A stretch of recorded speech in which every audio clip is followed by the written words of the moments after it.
Ndagushuhuje cyane, ndakwifuriza ibihe byiza, amahoro ava ku Mwami Yesu abane nawe aho uri hose. Nkushyize mu biganza by'Uwiteka mu bihe nk'ibi ngibi bikomeye cyane. Ndakwinginze ngo wiringire Umwami Yesu kurenza undi muntu uwo ari we wese, kandi ubwo agiye kugaruka azakwambika ikamba ry'ubugingo. Utungwe n'ibyanditswe byera, ureke kubeshywa, ahubwo uhumuke uhumuwe na Yesu Kristo ubwe. Rero ndagushimiye cyane wowe ugiye gutega amatwi iki kiganiro tugiye kugirana. Ni ikiganiro gishingiye kuri raporo igaragaza uko abantu bapfuye muri 2024 mu gihugu cyacu cy'u Rwanda.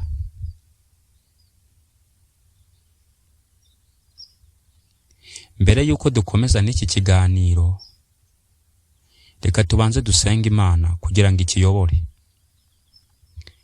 Data wa twese uri mu ijuru, we mwungeri w'ubugingo bwacu uhabwe icyubahiro. Turabikwemereye, turi abanyabyaha, nyamara kandi kuko tuzi ko nta wundi ubabarira ibyaha uretse wowe, tugusabye n'imbabazi utubabarire.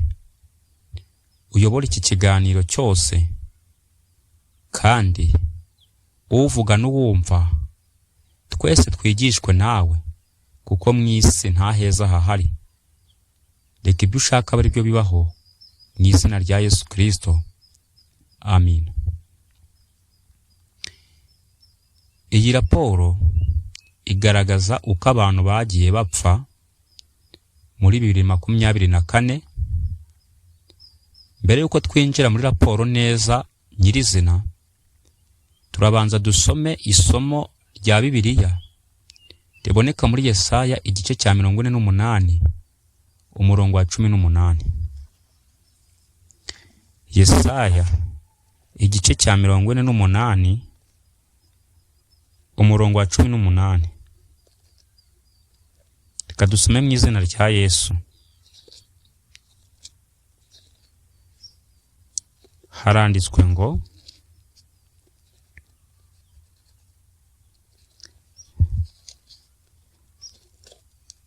umurongo wa 18, iyaba warumviye amategeko yanjye, uba waragize amahoro ameze nk'uruzi, gukiranuka kwawe kuba kwarabaye nk'umuraba w'inyanja. Iyo umuntu yanze amategeko y'umuremyi we, agahindukira amategeko y'ibiremwa, uwo muntu ahinduka umwanzi w'Imana, kandi uko byagenda kose nta mahoro agira. Niyo mpamvu uyu munsi abantu bari kwishuka amahoro cyane. Bari kwishuka amahoro kandi ntayahari. Bari kubeshya kandi wakabahaye amahoro ari Yesu Kristo. Binyuze mu mwuka we wera wabahishurira ibyaha byabo, maze bagasanga Kristo akabababarira. Uyu munsi rero Yesu Kristo twamushimbuje abana b'abantu nibo biruka batubeshya tukabyumva, aho kugira ngo dukurikire icyo Imana ivuze, tugakurikira icyo abantu bavuga. Rero reka dutangire. Impfu zanditswe mu buryo bwuzuye. Muri 2022 habonetse impfu 27,000 n'abantu 10 nizo zanditswe. Bivuze ngo muri 2022 abapfuye banganaga n'27,000 n'abantu 10. Izo nizo mpfu zanditswe. Muri 2024 zariyongereye zigera ku bihumbi 40 n'abantu 704. Izo nizo mpfu zanditswe. Ndagira ngo urebe ikinyuranyo cy'iyi myaka yose. Nyamara muri 2023 n'ubundi raporo igaragaza neza yuko impfu z'abantu bari bapfuye icyo gihe zose zari 32,100. Bivuze ngo iyo ufashe ikinyuranyo cy'izi mpfu zose 2023 na 2024 usanga harimo ikinyuranyo cy'ibihumbi 7,100 by'impfu z'abantu. Uburyo bwo kwandika impfu ni ukuvuga igipimo cy'ukuri cy'impfu zose zigaragara mu buryo bwemewe bwarazamutse buva kuri 41.8% muri 2023 bugera kuri 46.1% muri 2024. Urabona ko harimo ikinyuranyo cyangwa se difference ya 46.1% na 41.8%. Ni ukuvuga ngo harimo difference ya 5 n'ibice gutyo. Impamvu z'ibyateye impfu cyangwa se impamvu zatumye abantu bapfa muri 2024 64.7% by'impfu zari zifite ibisobanuro byumvikana cyangwa se impamvu zumvikana neza, mu gihe 35.3% zari zifite impamvu zidasobanutse neza. Wevuze ngo iyi 64.7% ibyateye impfu byarumvikanaga bisobanutse neza, naho 35.3% ni impfu zabayeho ariko ibyaziteye bidasobanutse neza. Indwara zitandura no communicable diseases nizo zaje imbere mu gutera impfu muri 2024 zingana na 47.7% zavuye kuri 46% muri 2023. Iyi raporo ni kivuga kandi urabona yuko no communicable diseases ngo ziri ku rwego rwo hejuru cyane. Impamvu zindi zateye impfu nk'impanuka, kwiyahura, amakimbirane yo mu ngo cyangwa se mu miryango n'ibindi zingana n'9.4% zivuye kuri 11% mu mwaka wa 2023. Abo twabanye muri raporo y'ubushize 2023 hagaragaza yuko impfu zatewe n'amakimbirane yo mu miryango, kwiyahura ndetse n'impanuka zari 11%. None ubu ngubu muri uyu mwaka wa 2024 zaragabanutse zigera ku 9.4% zivuye kuri 11% mu mwaka wa 2023. Impfu zo mu miryango, verbal autopsies, ku bapfuye batari mu bigo nderabuzima hakozwe uburyo bwo kubaza abari hafi, ibyo bita verbal autopsy. Ni ukuvuga ngo hari abaguye mu ngo zabo nyine batageze kwa muganga, rero habayeho kubaza amakuru umva ibyavuyemo. Muri 2024 hakorewe abantu 13,703 icyo bita verbal autopsies mu 20,317 by'impfu zo mu miryango zanditswe. muri 2024 niko bagaragaje byagenze. Hakorewe 13,773 verbal autopsies, hanyuma mu bantu cyangwa se mu mpfu 20,317 by'impfu zo mu miryango zanditswe. Igipimo cy'impfu zifite ibisobanuro byavuye muri izi verbal autopsies cyaragabanutse kiva kuri 90.8 muri 2023 kigera kuri 84.0% muri 2024. Urabona ko muri 2023 byari ku kigeranyo cya 90.8%, naho muri 2024 biragabanuka bigera ku kigero cya 84.0% aha nyine muri 2024. Mu mpfu zose zo mu miryango muri 2024 59.3% zaturutse ku ndwara zitandura no communicable diseases. Murabona yuko izi ndwara zitandura zikomeza kugira umubare munini cyane. Indwara zitandura harimo kanseri, harimo stroke, harimo umutima, harimo diabete, harimo hypertension, harimo indwara nyinshi nyine zimwe zitandura.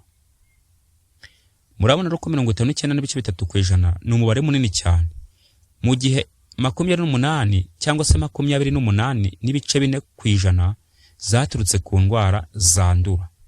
Indwara zandura urabona yuko zifite umubare mutoya rwose ugeranyije n'indwara zitandura. 12.3% zaturutse ku mpamvu zindi, impanuka, kwiyahura n'ibindi. Aha ni mu miryango. Icyegeranyo cy'imibare y'impfu itangwa muri 2023 n'itangwa muri 2024. Impfu zanditswe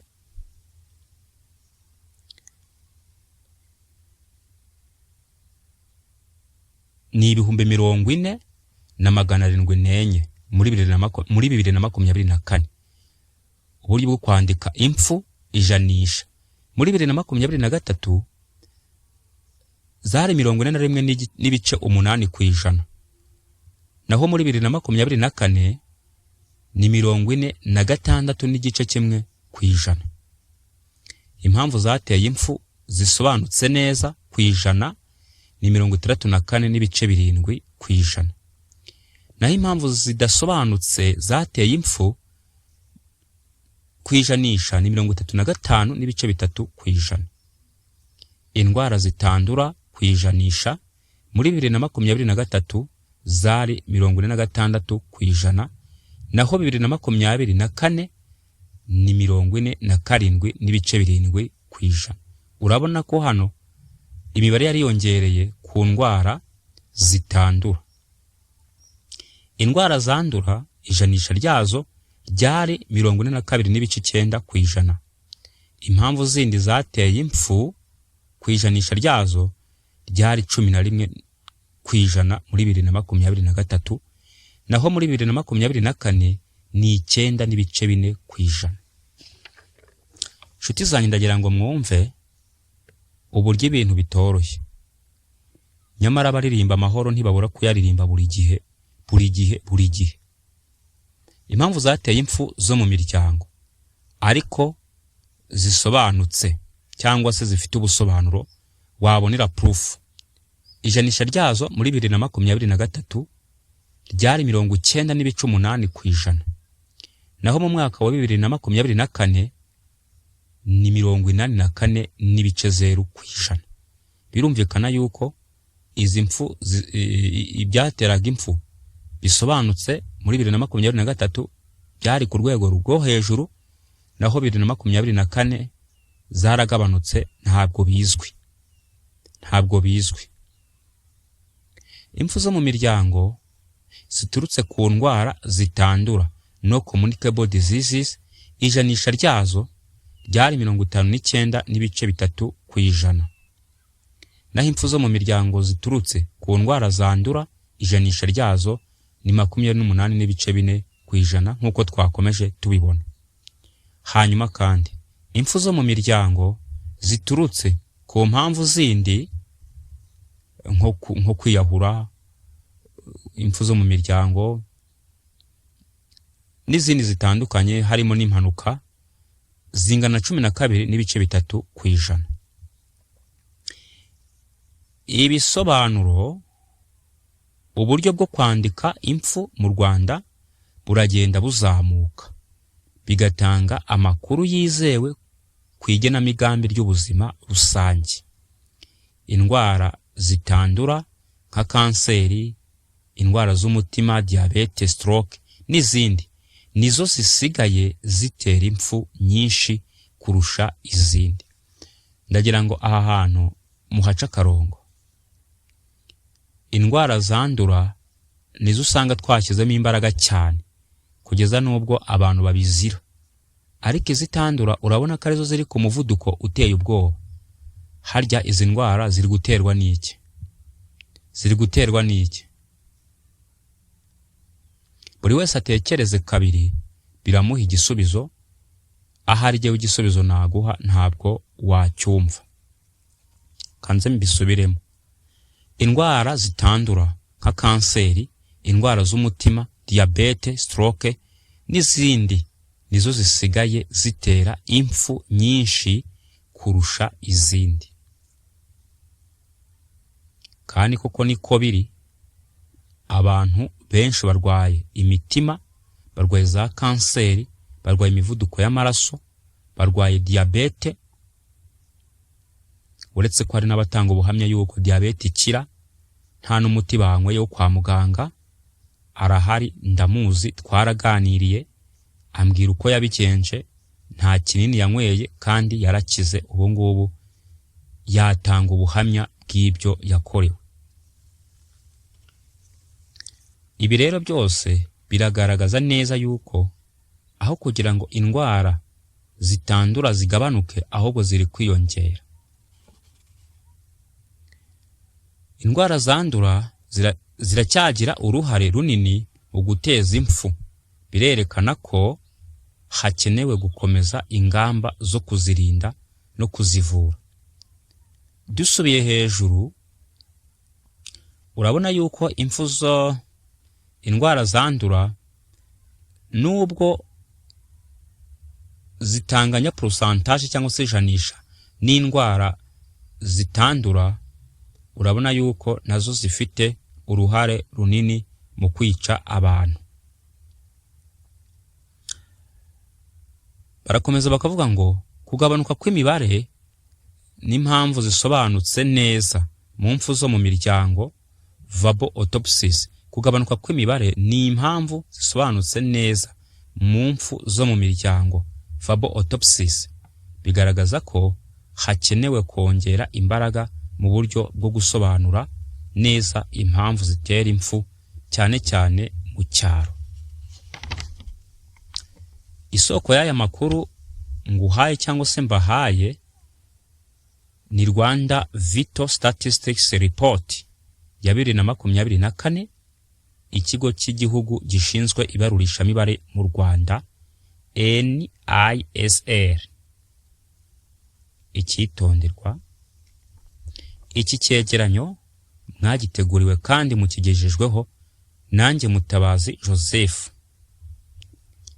Hari isomo ryo muri Bibiliya tugiye gusorezaho nk'uko twatangiriye ku isomo ryo muri Bibiliya ryabonekaga muri Yesaya igice cya 48 umurongo wa 18. Rero isomo tugiye gusorezaho n'ubundi raboneka muri Ezekiyeli igice cya 7, kanze mpagere, igice cya 7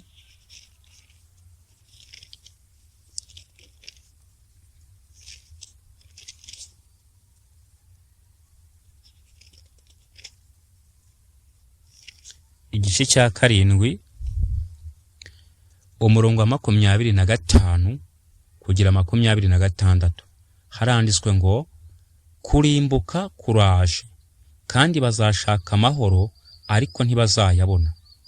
Ishyano rizasimburwa n'irindi shyano, n'inkuru mbi ikurikirwe n'iyindi mbi, kandi bazashakira iyerekwa ku muhanuzi, ariko umutambyi azabura itegeko n'abakuru babure inama. Rero amahoro abantu birirwa baririmba bakanayashakira naho atari, ibi byose ntacyo bizamara, ahubwo abantu bategetswe kwihana ibyaha byabo nibwo bazagira amahoro. Igihe cyose ibyaha bigihari nta mahoro abantu bateze. Ibyanditswe byera bidukuriye inzira ku murima, bitubwiye ko nta mahoro duteze, ahubwo ibyo twiteguye ari akaga gasimburana n'akandi, n'inkuru mbi igakurikirwa n'iyindi mbi. Kora subscribe, share, like na comment, tujye tubana mu bindi biganiro n'ibyigisho. Ndashimira umuntu wese wakoze subscribe kuri channel, tukaba tubana, kandi ndasaba imbabazi kuba ntaheruka gushyiraho ikiganiro n'igihe cyari kitaragera. Imana y'amahoro ibane namwe mwese.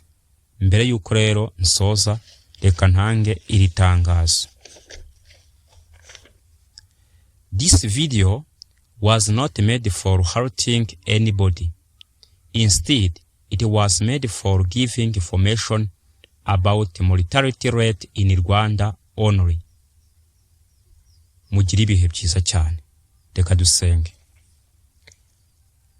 Data twese uri mu ijuru, we Mana y'ukuri uhabwa icyubahiro. Nkushimiye ko ari wowe uri hejuru ya byose, kandi nkushimiye ko witeguye gukora ibikomeye kugira ngo abantu bawe bakire.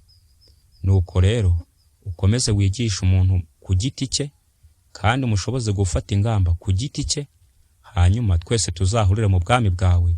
Nibyo nsabye nizeye mu izina rya Yesu Kristo. Amen.